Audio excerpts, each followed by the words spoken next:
बच्चों, हिंदी क्लास में आप सभी लोगों का स्वागत है। इससे पहले आज हम लोग कक्षा 10 में सूरदास के पद पढ़ेंगे। इससे पहले हम लोग पद नंबर 1 से लेकर 3 तक पहले वीडियो में पढ़ चुके हैं। इस वीडियो में हम लोग पद नंबर 4 से शुरुआत करेंगे। तो पद नंबर 4 है, मैं अपनी सब गाय चरई हूँ, प्रात होत बल के संग जई हों, तेरे कहे न आई हों। इस पद में प्रसंग में अगर हम लिखेंगे तो इस पद में बालसूर जो कृष्ण हैं, छोटे कृष्ण हैं, जो बच्चे जिद करते हैं, वो माता यशोदा से गाय चराने के लिए जिद करते हुए कहते हैं। अगर इसमें संदर्भ देखा जाए तो संदर्भ में हम लोग लिखेंगे कि ये है हमारी पाठ्य पुस्तक हिंदी के सूरदास नामक पाठ के पद से उद्धृत किया गया है, जो सूरदास द्वारा रचित सूरसागर से लिया गया है। तो हम लोग अब इसके एक एक लाइन का अर्थ देखते हैं। मैं अपनी सब गाय चरई हूँ। अब बालक कृष्ण हैं, छोटे हैं, बलराम गायों को चराने जाते हैं ग्वाल बालों के साथ, लेकिन माता यशोदा कृष्ण छोटे हैं इसलिए उनको उनके साथ भेजती नहीं है। तो आज कृष्ण ने जिद पकड़ ली है और माता यशोदा से कहते हैं कि मैं अपनी सब गाय चरई हूँ। गाय का मतलब होता है गाय। नंद बाबा के पास बहुत सैकड़ों गाय थी, जो सुबह ग्वाल बालों के साथ बलदाऊ चलाने जाते थे। चरई हो माने चराना। अब यहाँ पर इस लाइन का अगर हम लोग अर्थ देखें तो कृष्ण अपनी माता से जिद करते हुए कहते हैं कि हे माता, मैं अपनी सब गाय चरई हूँ। मेरे पास मैं अपनी जितनी भी गाय हैं उन सबको चराने के लिए मैं भी कल सुबह जाऊँगा। प्रात होत बल के संग जई हों, तेरे कहे न रही हों। जई हों मने जाना, संग मने साथ में, बल मने बलदाऊ जो उनके बड़े भाई हैं, रहियो मने रहना, घर में रहना। तो इस पंक्ति का अगर हम लोग अर्थ देखें तो क्या कहते, प्रात होत बल के संग जई हो। हे माता, जैसे ही कल प्रातः काल होगी मैं बलदाऊ भैया के साथ, बलराम भैया के साथ गाय चराने जाऊंगा। तेरे कहे न रही हूँ, मैं तेरे कहे से, मैं तुम्हारे कहने से अब घर पर बिल्कुल भी नहीं रुकूंगा। अगली पंक्ति में सूरदास जी कहते हैं, ग्वाल बाल गायन के भीतर नय कहूँ डर नहीं लागत। अब गायन का मतलब होता है गाय, नय कहूँ मने बिल्कुल भी। अब कृष्ण, क्योंकि माता यशोदा इस डर से उनको भेजती नहीं थी कि मेरा बेटा डर जाएगा। कृष्ण छोटा है, वो गायों के बीच में, ग्वाल बालों के बीच में छोटा होने के कारण डर जाएगा। तो इस चीज़ को कहते हुए कृष्ण कहते हैं कि अगर माता तुम्हें ये लगता है कि ग्वाल बाल गायन के भीतर, कि ग्वाल बालों के साथ और गायों के साथ न कहूँ डर नहीं लागत, मुझे डर लगता है, तो मैं तुम्हें ये बताना चाहता हूँ कि मुझे ग्वाल बालों और गायों के बीच में बिल्कुल भी डर नहीं लगता है। आप इस बात को अपने मन से निकाल दें कि मैं वहाँ पर डर जाऊँगा।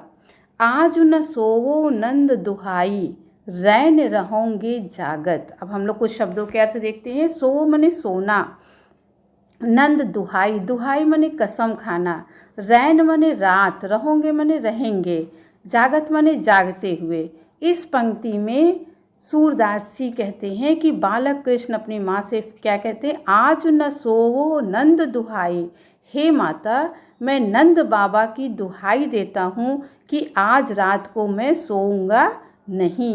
रैन रहोगे जागत, रैन मने रात, मैं पूरी रात जागता रहूँगा ताकि मैं सुबह बलराम भैया के साथ अपनी गाय को चराने के लिए जाऊँगा।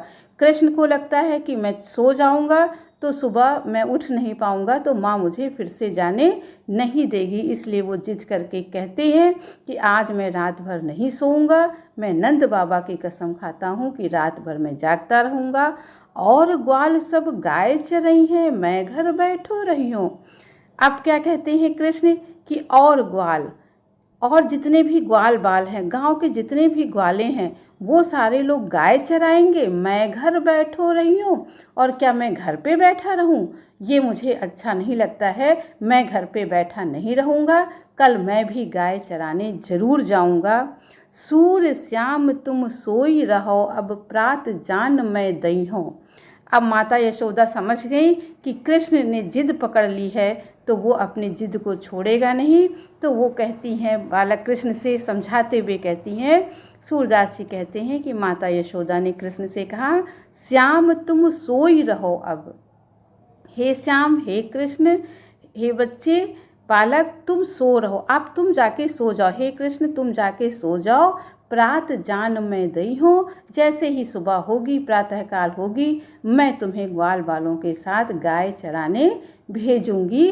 अब तुम जाकर सो जाओ, सुबह मैं आप तुम्हें जगा दूंगी।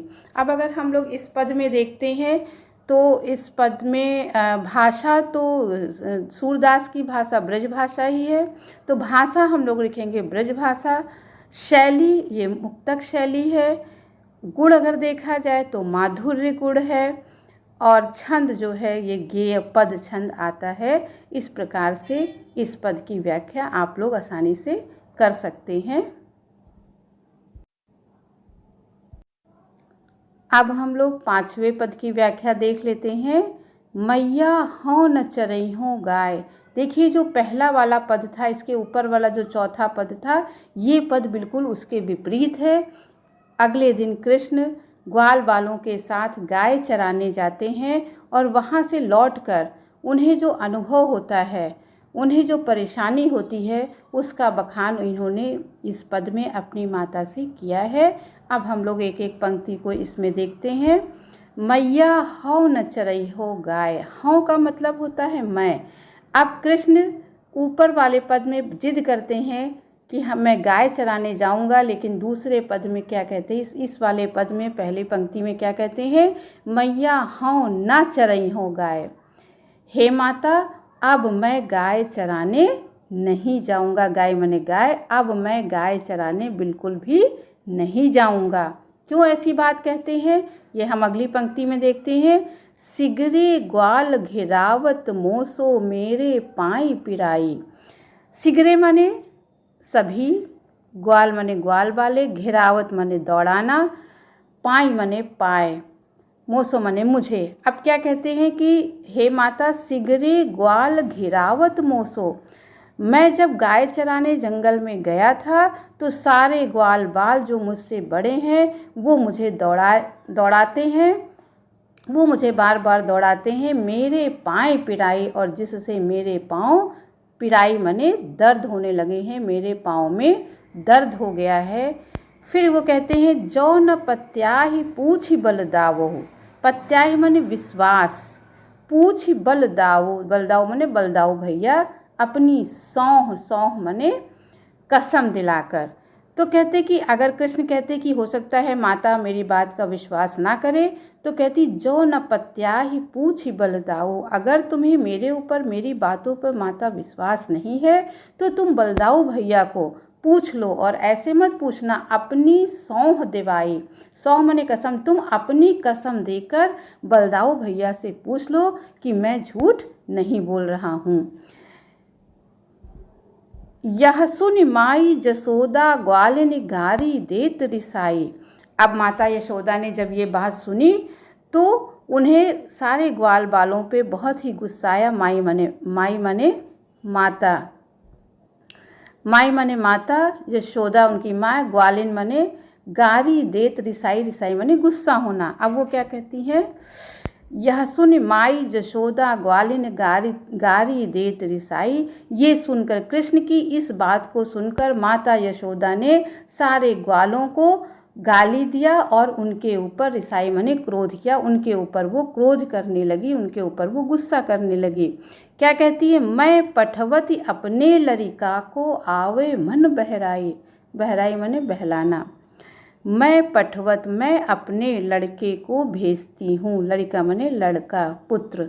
मैं अपने पुत्र को इसलिए गाय चराने के लिए भेजती हूँ कि उसका वहाँ पर मन बहल जाए, लेकिन वो लोग उसे दौड़ाकर उसको परेशान करते हैं। सूर श्याम मेरो अति बालक मारत ताहि रिंगाई। कहते कि सूरदास जी कहते हैं कि जो कृष्ण है ये मेरा बहुत ही छोटा बालक है, उसको सारे ग्वाल बाल मारते हैं और उसको दौड़ाते हैं। इस प्रकार माता यशोदा सारे ग्वाल बालों पे गुस्सा करती हैं। अगला पद हम लोग अब देख लेते हैं। सखीरी मुरली लीजे चोर, सखीरी मुरली लीजे चोर। अब क्या कहती हैं कि हे सखी, यहाँ पर गोपियों के बारे में कहा गया है। गोपियाँ एक दूसरे से कहती हैं क्योंकि कृष्ण हर समय अपने साथ मुरली को रखते हैं। अगर इसका प्रसंग देखा जाए तो गोपियों के अंदर मुरली के प्रति जो ईर्ष्या भाव है इसका वर्णन इस पद में किया गया है। सखियाँ किस प्रकार से कृष्ण की मुरली से चिढ़ती हैं, इसका वर्णन इस पद में सूरदास ने बहुत ही अच्छी प्रकार किया है। सखीरी मुरली लीजे चोर, गोपियाँ एक दूसरे से कहती हैं कि हे सखी, चलो हम लोग कृष्ण की मुरली को चुरा लें। जिन गोपाल किन्हें अपने बस प्रीत सबन की तोर, कहते हैं जिन गोपाल ने, जिन किसके लिए कहा गया है, मुरली ने, जिस मुरली ने गोपाल को, कृष्ण को अपने वश में कर लिया है, प्रीत सबन की तोड़, उस मुरली ने क्या किया है कि हम सबके प्रेम को भी उसने छुड़ा दिया है। हमारा जो प्रेम है वो उसने तुड़वा दिया है और कृष्ण केवल अब मुरली ही मुरली को प्रेम करते हैं, तो हम लोग उस मुरली को चलो चुरा लेते हैं। छिन एक घर भीतर निसिबासर, धरत न कबहू छोर। अब कृष्ण क्या करते हैं कि छिन एक माने एक क्षण के लिए भी, घर भीतर माने घर में हो चाहे बाहर हो, निसिबासर, निसि माने रात, बासर माने दिन, धरत न कबहू छोर, छोर माने अलग करके। अब इसमें गोपियाँ कहती हैं कि छिन एक घर भीतर, कृष्ण जो है इस मुरली से इतना प्रेम करते हैं कि उसको एक क्षण के लिए भी घर भीतर, घर में, चाहे वो घर में रहे, चाहे वो बाहर रहे, चाहे वो रात में रहे, चाहे वो दिन में हो, धरत न कबहू छोर, उस मुरली को कभी भी अपने से अलग नहीं करते हैं। अर्थात हर समय कृष्ण मुरली को अपने साथ रखते हैं। कबहू कर, अब कैसे वो रखते हैं, कबहू कर कबहू अधरन कट कबहू खोसत जोर। कर माने होता है हाथ, कभी उसको हाथ में ले लेते हैं, कबहू अधरन, कभी उसको बजाने के लिए होठों से लगा लेते हैं, कट माने होता है कमर, कभी वो कमर में खोस लेते हैं लेकिन उसको अपने शरीर से दूर नहीं करते हैं। ना जानो कछु मेल मोहिनी, राखे अंग अंग भोर। ना जाने उस मुरली ने कौन सा, मोहिनी माने होता है जादू, ना जाने उस मुरली ने कृष्ण के ऊपर कौन सा जादू डाल दिया है। राखे अंग अंग भोर, की उसको वो अपने अंग के साथ अंग अंग में ही लगा कर रखते हैं, उसको अपने अंग से कभी दूर नहीं करते हैं। इस प्रकार से गोपियाँ कृष्ण की मुरली से चिढ़ती हैं। सूर, और अंत में क्या कहती, सूरदास प्रभु को मन सजनी, बंध्यो राग की डोर। कहते ये मुरली जो है ये तो कृष्ण की मन सजनी बन गई है, उनकी मन पसंद बन गई है, और बंध्यो राग की डोर, बंध्यो मने बंध गई है, राग की डोर, राग मने होता है प्रेम, और वो कृष्ण के प्रेम से पूरी तरह से बंध गई है, जिसके कारण कृष्ण हमारे प्रेम को नहीं देखते हैं, हमारे प्रेम को इस मुरली ने छुड़ा दिया है। इसलिए गोपियाँ चिढ़कर कहती हैं कि हे सखी, चलो आज हम इस मुरली को ही चुरा लेते हैं। गोपियाँ मुरली को अपने सौतन की तरह मानती हैं। अब हम लोग अगला पद, 7वां पद अब हम लोग देखते हैं।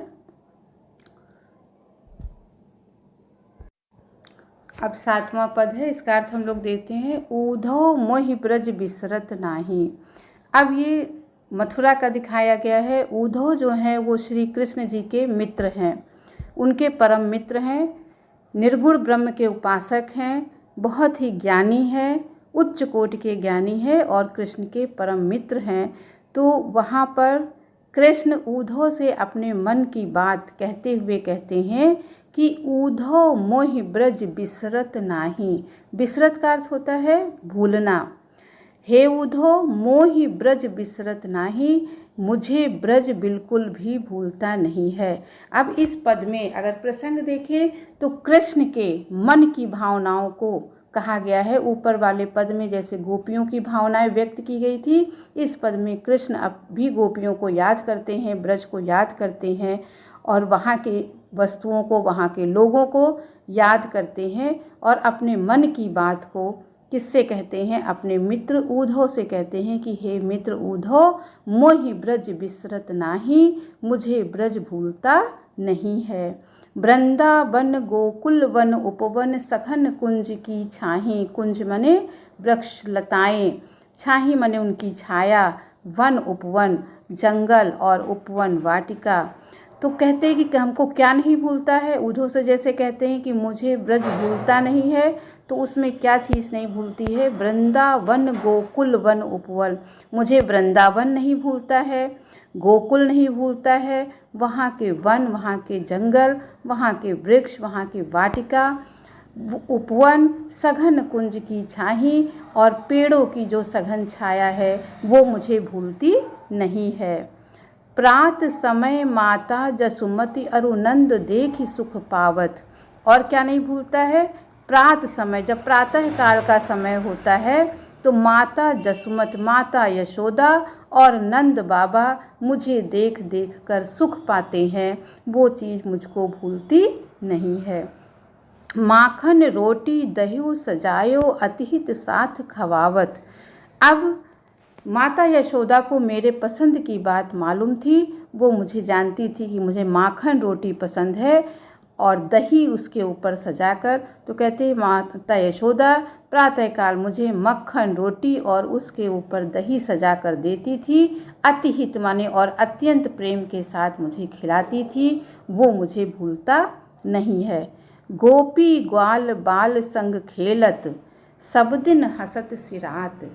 अब कहते कि वहाँ पर मेरा समय कितना अच्छा बीतता था कि गोपी ग्वाल बाल संग खेलत, गोपी और ग्वाल बालों के साथ खेलते हुए, सब दिन हसत सिरात, सिरात माने बीतना, गोपी और ग्वाल बालों के संग खेलते कूदते मेरे सारा दिन समाप्त हो जाता था, मेरा सारा दिन अच्छे से व्यतीत हो जाता था, बीत जाता था। और यहाँ मथुरा में मेरा दिन बिल्कुल भी बीतता नहीं है, इसलिए मुझे उन सब की याद आती है। सूरदास धनि धनि ब्रजवासी जिनसो हित जदुनाथ। अब अंत में सूरदास जी कहते हैं कि धनि धनि माने धन्य धन्य, वो ब्रजवासी, ब्रज के जो निवासी हैं वो कितना धन्य हैं, कितने भाग्यवान हैं। जिनसो हित जदुनाथ, जदुनाथ माने कृष्ण, जिसके जदुनाथ माने जो कृष्ण हैं, जिनसे प्रेम करते हैं वो ब्रज के वासी, ब्रज के निवासी कितने धन्य हैं कि ईश्वर कृष्ण जो है उनसे स्वयं प्रेम करते हैं।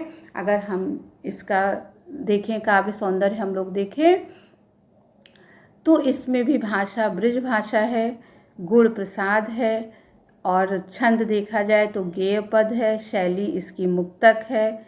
इस धनि धन में पुनरुक्ति प्रकाश है, अलंकार है। इस प्रकार से इसकी जो काव्य सौंदर्य है उसे हम लिख सकते हैं। और बच्चों अब ये वीडियो यहीं पे ख़त्म करते हैं। आपको नए नए वीडियो मिले इसके लिए आप इस चैनल को सब्सक्राइब कर लीजिए, ताकि आपको जैसे ही वीडियो अपलोड हो आपको तुरंत उसका नोटिफिकेशन मिल जाए। और दूसरे बच्चों को भी अधिक से अधिक इसको शेयर कर दीजिए। अगले वीडियो में इसका अगला पार्ट फिर पढ़ाया जाएगा।